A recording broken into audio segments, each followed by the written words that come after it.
চট্টগ্রামের ঐতিহ্যবাহী মাংসের কোয়াব। যারা আপনজনের জন্য মাংস পাঠাতে চান, এভাবে করে মাংসের কোয়াব বানিয়ে পাঠিয়ে দিতে পারেন। এটা কয়েকদিনের মতো সংরক্ষণ করা যাবে ফ্রিজ ছাড়া। কোয়াব বানানোর জন্য এরকম ফ্রেশ বড় বড় মাংসের টুকরো নিয়েছি। আপনি চাইলে রেগুলার কাট করেও কেটে নিতে পারেন, তবে সাইজে একটু বড় হলে কোয়াবটা দেখতে দারুণ লাগে।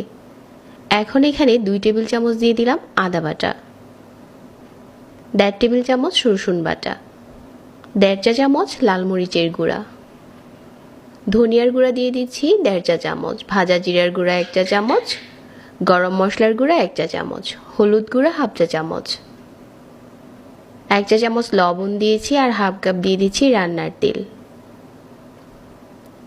তেল মশলা মাংসের সাথে খুব ভালো করে মিশিয়ে নিচ্ছি।